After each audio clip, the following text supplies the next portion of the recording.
जय Shri Ram.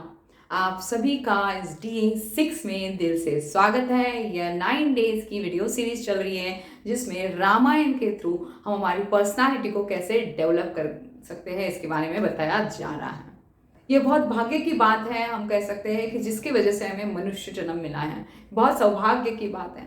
Human being का जो रोल हमें निभाना है वो हम किस तरह से निभा रहे हैं वो सबसे ज़्यादा इम्पोर्टेंट है।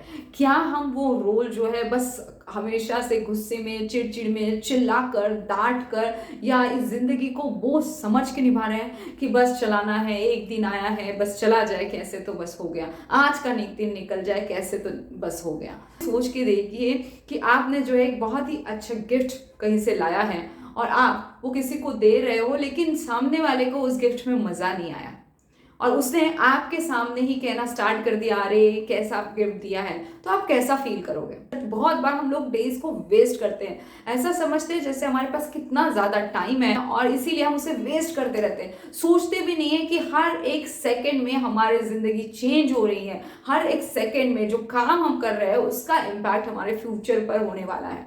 आज आप जो भी सिचुएशन में हो, जो भी सर्कमस्टांसेस आपके लाइफ की हो, लेकिन वो सारी सिचुएशन आपके थॉट प्रोसेस की वजह से ही है जो पहले आपने सोची थी।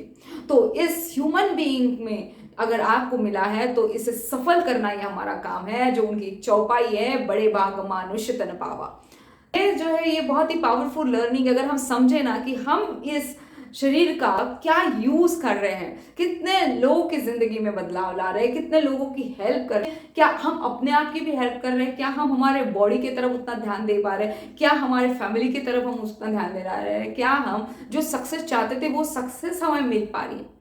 और अगर हमें नहीं मिल पा रही है तो किस पर्पस से आए हैं उस पर्पस पर फोकस करें और फिर देखें कि कैसे आप एक भी दिन वेस्ट नहीं करेंगे, कैसे आप जो है हर एक दिन का ये सोच के बिताएंगे कि ओ माय गॉड, अगर ये दिन मेरा लास्ट हो गया तो कौन सी चीजों का मुझे रिग्रेट रह सकता है, और उस रिग्रेट को अभी से करना स्टार्ट कर दें। और फिर देखिए कैसे आपके काम में परफेक्शन आना स्टार्ट हो जाता है, फिर देखिए कैसे आपका काम में मन लगता है, और फिर देखिए कैसे जो आपकी प्रोडक्टिविटी बढ़ जाती है।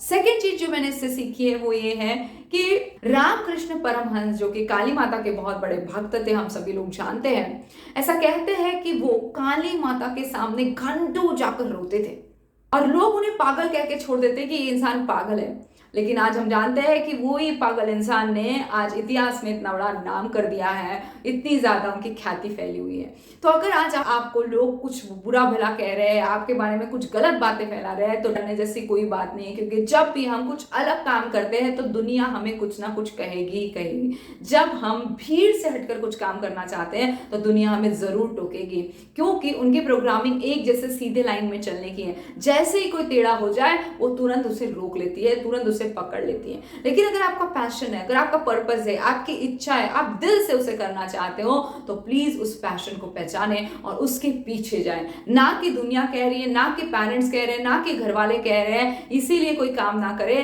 वो काम करे जो सही में आपको पसंद है। यस, बहुत सारी रिस्पॉन्सिबिलिटी रहती है, उसकी वजह से हम वो काम नहीं कर पाते, लेकिन साइड में उसे स्टार्ट जरूर कर दे, क्योंकि देखिए एक ही बार ये जीवन मिला है, बार बार नहीं मिलेगा। यानी बार बार आपको मौका नहीं मिलेगा अपने सपनों को पूरा करने के लिए। एक तो आप एक रिग्रेट में रहेंगे कि अरे मैंने अपने सपने को पूरा ही नहीं किया, या फिर इस रिग्रेट में रहेंगे कि अरे मैं अपने मन की सुनता तो कितना अच्छा होता, मैंने दुनिया की सुनी।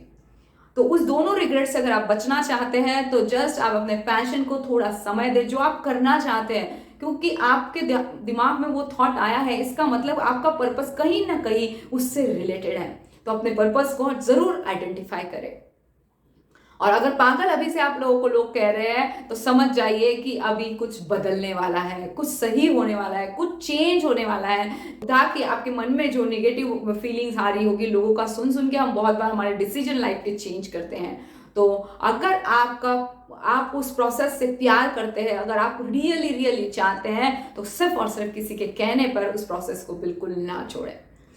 थर्ड चीज जो मैंने इसमें सबसे अच्छी सीखी है कि देखिए आजकल शादियों में हम लोग कितना वेस्टेज करते हैं। सबसे पहली बात तो दहेज की प्रथा चलती है, जो दहेज हम लोग इतना मांगते हैं। तो जो बहुत ही पावरफुल लर्निंग रही है हमारे पास कि राजा राम ने ना दहेज मांगा ना दहेज लिया, और इनफैक्ट जनक के सामने जो है वो राजा दशरथ हाथ जोड़कर खड़े रहे कि मैं तो सिर्फ मांगने वाला आया, मैं तो आपके बेटी को मांग रहा हूं आपके साथ, तो मैं छोटा हुआ, आप तो देने वाले हो, आप तो दाता हो। क्या सोच है आप देखिए कि और आज जो है वो आज दहेज प्रथा इतनी चल रही है कि इनफैक्ट दहेज के नाम पर ऐसा समझिए लड़कों का सौदा चल रहा है, एक बिजनेस चल रहा है। जो शादी एक पवित्र बंधन होना चाहिए वहां पर बिजनेस आ रहा है। और फिर हम देखते हैं कि जब भी बिजनेस आता है तो कैसे रिश्ते आज बिखर रहे हैं, कैसे हस्बैंड वाइफ के रिश्ते हो चुके हैं, कैसे सिर्फ महीनों में डिवोर्स वाली बातें आ जाती हैं।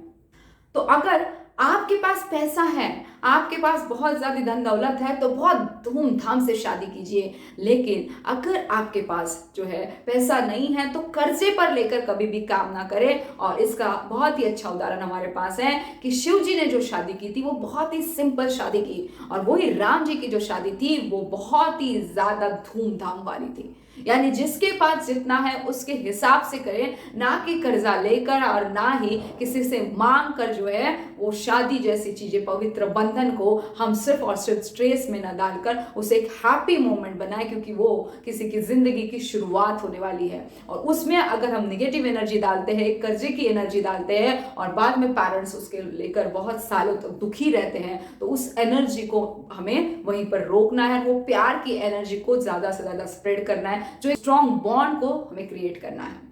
आई होप कि ये लर्निंग आपकी जिंदगी में भी बहुत सारी खुशियां लेकर आए। और अगर ये वीडियो पसंद आ रहा हो तो इसे जरूर लाइक और शेयर और सब्सक्राइब कीजिए। देखिए रामायण, पता है रामायण रियली अगर हमने सही में, ये बहुत मुश्किल है, मैं मानती हूँ कि बहुत मुश्किल है इसके इनके कंसेप्ट को अपने जिंदगी में अपनाना, लेकिन एक एक कंसेप्ट भी अगर हम अपनाते हैं, रोज थोड़ा अवेयरनेस में जाते हैं ना, तो सही में हमारी पर्सनालिटी में आप देखोगे कि अचानक ही ड्रास्टिक चेंज आ जाएगा। और वो चीज इतना पॉजिटिव होगा कि हमें ऐसा लगेगा कि ये चेंज हमेशा बरकरार रहना चाहिए।